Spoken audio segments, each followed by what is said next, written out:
అయితే మనము ఆయనకు ఎందుకు కృతజ్ఞతలు తెలియచేయాలి అని అంటే కీర్తనాకారుడు అంటాడు 118వ కీర్తనలో 118వ కీర్తన ఒక్కసారి ధ్యానం చేసుకుందాం, నేర్చుకునే ప్రయత్నం చేద్దాం. 118 29వ వచనం.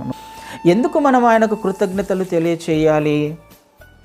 యెహోవా దయాళుడు, ఆయన దయగలిగిన వాడు, ఆయన కృప నిరంతరము నిలుస్తుంది.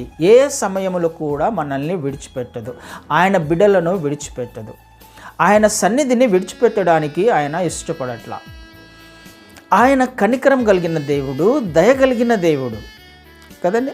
దయాళుడు, ఆయన కృప నిరంతరము, ఎండ్లెస్, గ్యాప్ లేకుండా ఆయన కృప నిరంతరము నిలుస్తుంది. కాబట్టి ఆయనకు కృతజ్ఞతాస్తుతులు చెల్లించండి.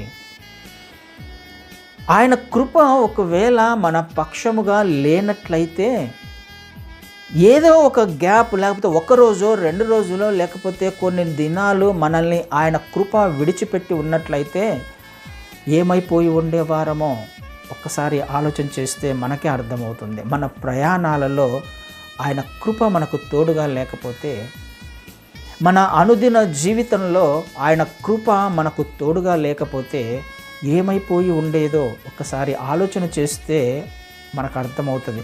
ఒక సందర్భాన్ని, ఏ సందర్భాన్నైనా మనం తీసుకునే ప్రయత్నం చేస్తే అర్థమవుతుంది దేవుని కనికరము, ఆయన కృప ఎంత గొప్పదో, ఎంత ఉన్నతమైనదో.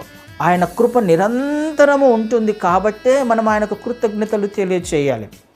అందుకని మలాకి గ్రంథంలో అంటాడు ఆయన, యెహోవానైన నేను మార్పు లేనివాడను కదా, నేను మార్పు లేనివాడను, యాకోబు సంతతి అయిన మీరు అందుకే మీరు నశించక ఉన్నారు అనే మాటను చూస్తాం అక్కడ.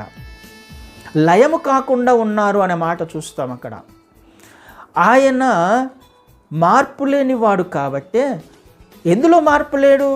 ఆయన క్యారెక్టర్లో మార్పు లేదు.